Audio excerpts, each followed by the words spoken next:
మీ అందరికీ కూడా నిన్న మామూలుగా తెలుగుదేశం పార్టీ వాళ్ళు విధ్వంసం నుంచి వికాసం వైపు అడుగులు వేస్తే అని చెప్పి వాళ్ళు మాట్లాడితే వైఎస్ఆర్సీపీ పార్టీ వాళ్ళు నిన్న వెన్నుపోటు డేటుగా చెప్పుకోవటం జరిగింది.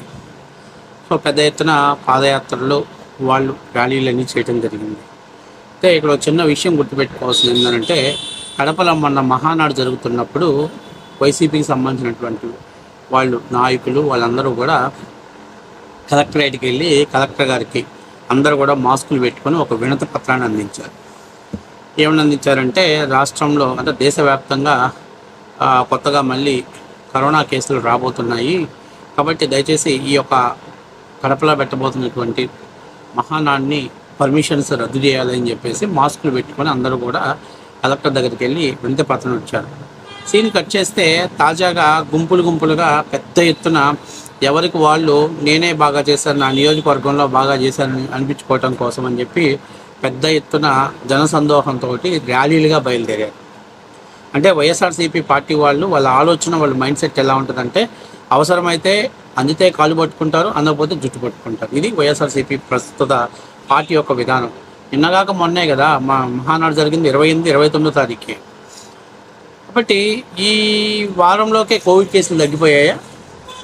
సోషల్ డిస్టెన్స్ మెయింటైన్ చేయాలి, మాస్క్ పెట్టుకోవాలని చెప్పేసి మీరు కలెక్టర్ దగ్గరికి వెళ్ళి వినతిపత్రం ఇచ్చిన వాళ్ళు ఈ 5 రోజుల్లోనే మీకు తగ్గిపోయి రాష్ట్ర వ్యాప్తం నార్మల్ పొజిషన్లోకి వచ్చిందని మీరు గుంపులుగా పోయి ఈ యొక్క వెన్నుపోటు దినోత్సవాలు జరపాలి అని చెప్పేసి జన సమీకరణ చేస్తున్నారు. అంటే సో ఎవరికి తగ్గ స్ట్రాటాలజీ. అందులో వైఎస్ఆర్సీపీ పార్టీ అంటేనే ఒక కొంచెం కన్నింగ్ మెంటాలిటీ తోటి పనిచేసేటువంటి వాళ్ళ స్ట్రాటాలజీ వాళ్ళకు ఉంటుంది. ఇకపోతే అసలు ఇవన్నీ పక్కన పెట్టేస్తే నేను ఇప్పుడు ఒక ప్రముఖ వ్యక్తి గురించి మాట్లాడుకుంటున్నా. ఎవడా ఆ వ్యక్తి అని అంటే కేఎస్ ప్రసాద్ అలాగే ఈశ్వర్. వీళ్ళిద్దరూ 2024 ఈ మే నుంచి జూన్ 4 వరకు వాళ్ళు చేసిన హడావుడి అయితే మామూలుది కాదు హడావుడి. అందులో ఈశ్వర్ అయితే అసలు ఇంకా జర్నలిజాన్ని చంపుకొని జగన్మోహన్ రెడ్డి కోసం మాత్రమే పనిచేస్తున్నట్లు, ఇంకా అసలు జగన్మోహన్ రెడ్డి పక్కా విన్ అయిపోయాడనేటట్లు అనేటువంటి స్థాయిలో న్యూస్ని సాక్షిలో పాపం కవరేజ్ చేసుకుంటూ కింద మీద పడి తిప్పలు పడ్డాడు. ఇక మన కేఎస్ ప్రసాద్ అయితే జూన్ 4వ తారీఖు ఖచ్చితంగా ఆంధ్ర రాష్ట్రంలో వచ్చేది వైసీపీ ప్రభుత్వమే, రాని పక్షంలో జూన్ 11వ తారీఖున విశాఖపట్నం ముహూర్తం భలే బాగుంది, 11వ తారీఖున ముహూర్తం బ్రహ్మాండంగా ఉందంటే లేదు ఈడు ఈశ్వర్ అంటాడు, లేదు రాజ్యును పరిపాలించేవాడికి 12 అయితే బాగుంటుందంటే లేదు కరెక్ట్, నేను అన్ని గ్రహాలు రాశి ఫలాలు అన్నీ కూడా ఫిల్టర్ చేసి చెప్తున్నాను, 11వ తారీఖు బ్రహ్మాండంగా ఉంది, విశాఖపట్నానికి వచ్చేసేయండి, అక్కడ కలుసుకుందాం మనందరం అని చెప్పాడు. తర్వాత ఇంకో మాట ఏం చెప్పాడంటే ఒకవేళ ఇన్కేస్ వైఎస్ఆర్సీపీ పార్టీ 2024లో గెలవకపోతే నేను తర్వాత 15 రోజుల తర్వాత మీరు మా ఇంటికి వస్తే మా ఆవిడ తెల్లచీర కట్టుకొని ఏడుస్తూ ఉంటుంది, నా ఫోటోకి పూలదండేసి మీరు చక్కగా మా ఇంట్లో పెట్టేటువంటి తద్దినం భోజనం తినేసి మీరు వెళ్ళిపోవచ్చు అని చెప్పి కూడా మామూలుగా కాదులే ఒక రేంజ్లో మనోడు ఒక రేంజ్లో ఆస్కర్ లెవెల్లో పర్ఫార్మెన్స్ చేశాడు. ఇంకా వేణుస్వామి గారు మీ అందరూ తెలిసిన స్వామి, దొంగ స్వామీజీ. మన స్వామీజీ అయితే నా ఆస్ట్రాలజీ ప్రకారం నా గ్రహాల ప్రకారం నేను అన్నిటినీ కూడా క్యాలిక్యులేట్ చేసి చెప్తున్నాను, ఖచ్చితంగా 2వ తరం జగన్మోహన్ రెడ్డి ముఖ్యమంత్రి అయితే అవకాశం ఉంది. ఈ పొట్టోడైతే ఇంకా దారుణం, 30 ఏళ్ళు జగన్మోహన్ రెడ్డి ముఖ్యమంత్రి అవుతాడు, ఇదే నా మాట, తిరుగులేదు, నా మాటే శాసనం, నేను వేసిందే ఆసనం. ఆంధ్రప్రదేశ్ ప్రజలకు అందరూ కూడా జగన్మోహన్ రెడ్డిని మళ్ళీ ముఖ్యమంత్రిని చేసుకోవాలని ఉపలాటంగా ఉంది, గ్రహాలన్నీ కూడా జగన్మోహన్ రెడ్డికి అనుకూలంగా ఉన్నాయి, కుర్చీ ఆయన శాసించడానికి సిద్ధంగా ఉన్నాడు అని ఇలాంటివి.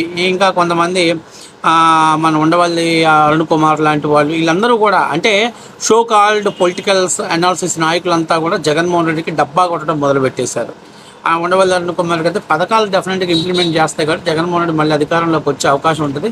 అయితే 175 కాదు కానీ బోటాబోటీ మెజార్టీతో ప్రభుత్వాన్ని ఏర్పాటు చేస్తాడని ఆయన చెప్పాడు.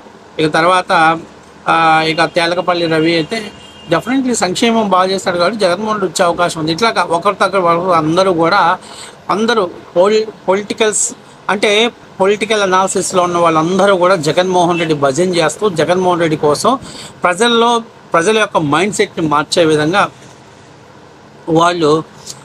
వాళ్ళ ప్రయత్నాలు వాళ్ళు చేస్తూనే ఉన్నారు. అయితే ఇక్కడ వైఎస్ఆర్సీపీ సోషల్ మీడియా పేటీఎం గాళ్ళు అయితే ఇక సర్వేలు తీసుకొచ్చారు. చాణక్య సర్వే 160 అంటున్నారు. అలాగే మొత్తం ఇండియన్ పోల్స్ ఆ సర్వే ఈ సర్వే తోటకూర అసలు సర్వీసులు పెట్టారు. మొత్తం సర్వేల మీద అన్నిట్లో జగన్మోహన్ రెడ్డి విజయ కేతనం మోగించబోతున్నాడు అంటూ pre poll service, exit poll service అని చెప్పేసి పెట్టుకున్నారు.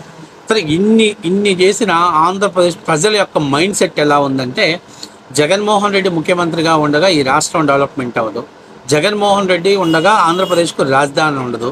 సో ఇన్ని విధాలుగా జగన్మోహన్ రెడ్డి మనకు అన్యాయం చేస్తున్నాడు కాబట్టి ఖచ్చితంగా వీళ్ళందరూ వీళ్ళ స్వార్థం కోసం, వీళ్ళ స్వార్థ రాజకీయాల కోసం మనల్ని బలి చేస్తున్నారు అనేటువంటిది ప్రజలు బాగా మైండ్లో ఫిక్స్ అయిపోయారు. అది ఒకటి.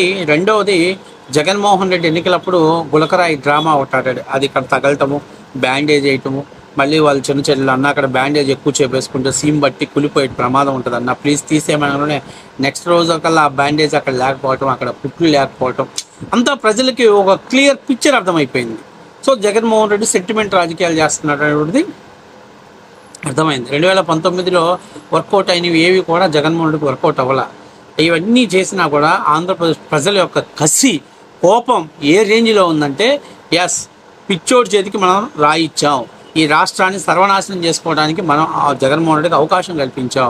కాబట్టి ఈసారి రాబోయేటువంటి ఎలక్షన్స్లో జగన్మోహన్ రెడ్డికి ఈ యొక్క పొలిటికల్ అనాలిసిస్కి, అట్లాగే Paytm YCP social media Paytm వాళ్ళకి అందరికీ కూడా పళ్ళు రాలిపోయేలా సమాధానం చెప్పాలి అనేటువంటి కసితోటి పోలింగ్ బూతుల్లో రాత్రి 11 వరకు కూడా ఉండి పోలింగ్ నిర్వహించుకొని రాష్ట్ర భవిష్యత్తు కోసం ప్రతి ఒక్కరు కూడా నిలబడ్డాడు.